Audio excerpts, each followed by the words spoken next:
We're back with Brighde Chaimbeul, who is the Pipe Strums Piper of the Year in our 2023 New Year's honors for part two of our interview. Thanks a lot once again, Brighde, for taking the time with us. We thought we'd talk about, maybe your thoughts around competitive Highland piping and pipe bands, maybe being at a bit of a crossroads because of the artistic crossroads, maybe as due to competition and restrictions like that. Do you think they are at a crossroads musically? And if you do, what kind of direction do you think Highland piping might go? Well, I can't say I'm overly involved in that world at the moment. So I've not necessarily noticed like the changes. However, I mean, it's great to hear. When I was competing, I always wished for maybe appreciation, a bit more appreciation for personal style, being a bit more individual with the playing, like the style you're playing the tunes and even what tunes you're playing. Sometimes it frustrated me that the expectation was to kind of play the same repertoire, or there's kind of a pool of repertoire that you're expected to play and not necessarily move away from that. So I would love to see just an appreciation for something a bit different and personal tone, like that you can recognize in someone's instrument, someone's particular way of playing a strath spey. There's definitely players that you can notice their style, but I think if you go back to older like archive recordings, I think stylistically it was quite different. There was players, you would hear 2 seconds of their playing and you would know who it was. So yeah, I would love to see that appreciation, I suppose. But then again, to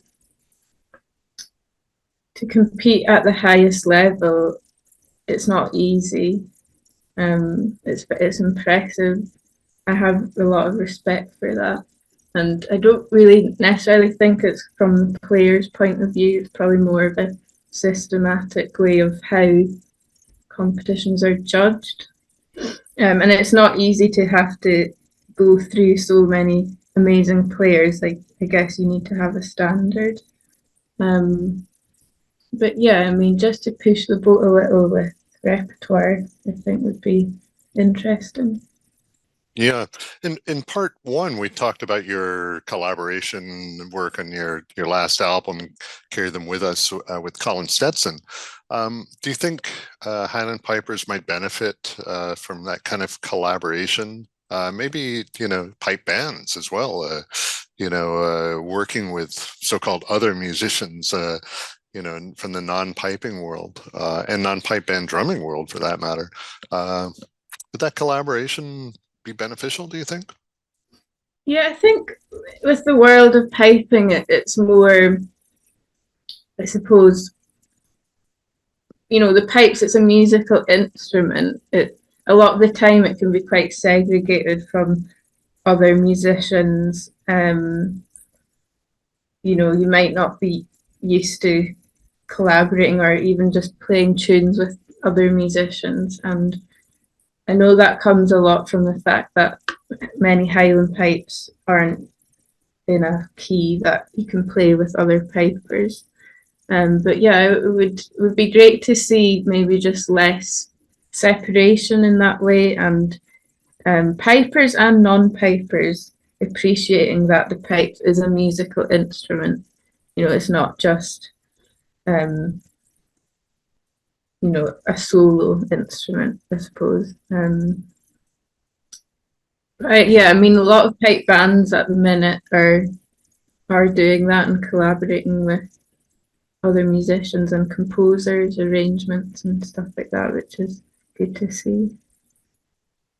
Yeah, and again, speaking of collaboration, you did work with Caroline Polachek, on her last album and one song, "Blood and Butter," which is that album is nominated for a Grammy Award, I believe, this year, and she's having a tremendous career. So Caroline Polachek, on what was it like working with her, and how did that come about? How did that collaboration happen? Yeah, it was brilliant. I think Caroline had heard my track Harris Dance on a playlist. Um, and after she heard it, she looked into the rest of the album and contacted me online and asked if I would like to record on her album. And yeah, at the recording itself, it was a remote collaboration, so I didn't meet her until after the recording was out and we performed it in London. At her London show, I played the solo at her gig, yeah, which was great. And I performed it as well at Glastonbury with her. But Caroline is such an amazing performer. Like it's quite a different um, style of performance, obviously, to what I'm used to. And as a piper, you're used to just being quite involved with your instrument. That's kind of the part of you. So yeah, it's a different experience and great fun as well. Yeah, amazing. And can imagine crowd reaction at Glastonbury in London. It must have been a lot of fun for you to come out with the pipes live. Yeah, it was very epic. That energy at her concerts. Yeah, the audience are just great. That's amazing. So you've had a terrific 2023, and imagine 2024 is off to a great start. So what's next for Brigitte Campbell? Yeah, well, another album is in the works, but probably won't be released for another while. And I'm also working on a kind of cross-discipline show. I'm writing the music for that, and we'll be performing that in 2024. Um, yeah, just continuing doing things with the pipes, I hope. Well, that's fantastic. We'll look forward to those projects. We listen to your music intently, and I think most of the piping world is catching on to your musical abilities and your creativity, and we really appreciate you taking the time once again. Brigitte Campbell, it was great talking with you. Thank you so much. All right, stay tuned for more interviews from Pipes Drums.